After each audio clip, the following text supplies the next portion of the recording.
Greetings, greetings, greetings, my sports to the bone people. I tell you, my viewers and subscribers, just getting a chance to give you this update.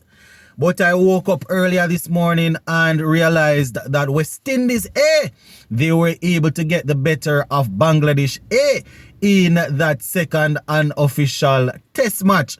And, I was waiting to come and give you all this update, but I'm just getting to it.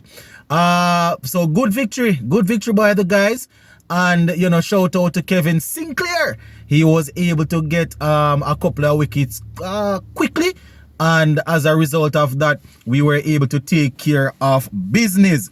So let me just go through the scores in the game once again.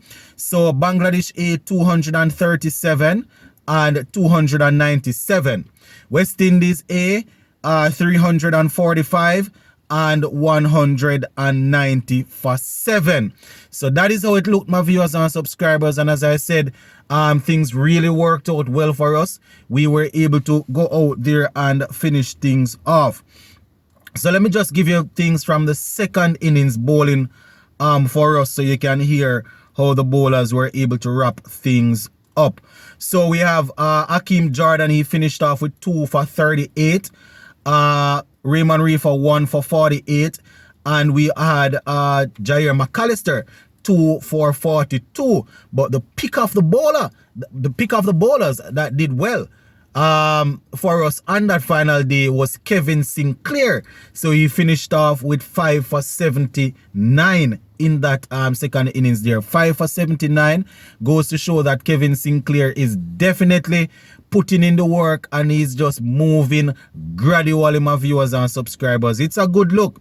It's definitely a good look. So, we were able to bowl them out there.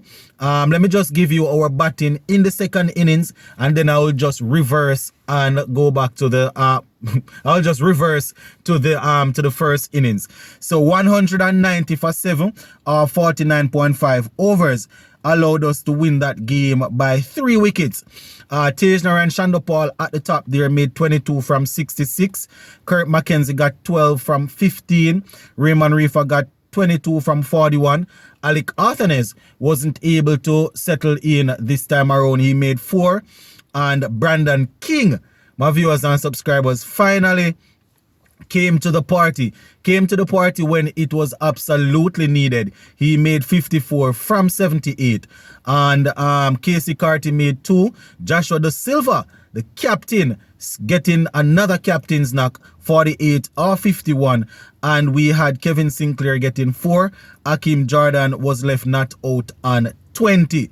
So Joshua Da Silva and Hakeem Jordan were the 2 guys that saw us over the line. So, boy, I tell my viewers and subscribers, at the end of the 3rd day, when I was talking about the game and preparing us all for the 4th day, I was saying that, the guys just need to go out there, get the wickets as early as possible, and then we would definitely be in with a chance. So Kevin Sinclair with that brilliant 3 wickets in the last day there, was able to get us over the line. So finishing with figures of 5 for 79 and 2 for 44. So that's 7 wickets in the game there for Kevin Sinclair. 7 wickets for under 200 runs. Just goes to show that the man is still putting in the work, and that he earned the Man of the Match award. So shout out to Kevin Sinclair. Shout out to the guys that were able to get the job done. And we look forward to the final one. The good thing is that we cannot lose this little series here. The first game we played out to a draw. Second game, as I said just now, we won that game. So the final game, we're looking to get a victory. Don't know if it's gonna happen. Would be nice to see guys like Imlak and a couple of other of those guys that are there. I think McCaskey is there if I'm not mistaken. Would be nice to see a couple of them get a run in the final game so they can show what they are all about. All right, moving on now, my peeps. I was doing some reading last night and I saw Rohit Sharma, the Indian skipper, talking.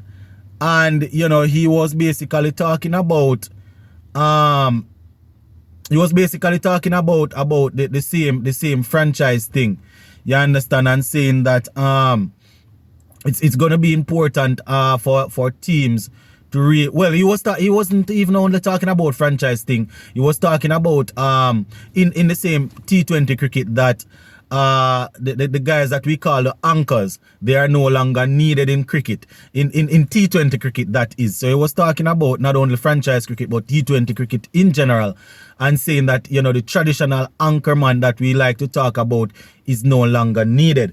So we know here in the West Indies that we have a thing where the selectors like to select one particular player and say that he's there to anchor the innings. So it's going to be interesting to see if they are going to do the same thing going forward, because, you know, quite a few of these guys that are playing now would have shown us that, listen, you don't necessarily need a man to give you a run a ball 50. If he's capable, you know, that man can bat at number 3 and bat a good, you know, 8, 9, 10 overs, and you'll already be in a winning position. You know, but the teams that don't have those sort of explosive players, that is the part that I start to disagree with Rohit Sharma. You know, teams that don't have those sort of explosive players, you know, they will need somebody to always anchor it down and give you the same, you know, probably a 60 or a 70 from a 55 or a 60 delivery. So, you know, that is one part that I don't agree with. But if you have guys that are capable of coming in and batting at number 3, 4, bat out a good 9, 10, 11 overs, are you know, you don't necessarily need somebody to bat 15, 16, 17 overs of the game for you to win. If you have the guys that are, say for example, somebody like a Jos Buttler, somebody like a David Warner when he's in nick, somebody, I can't even say the West Indians because our guys running from batting early.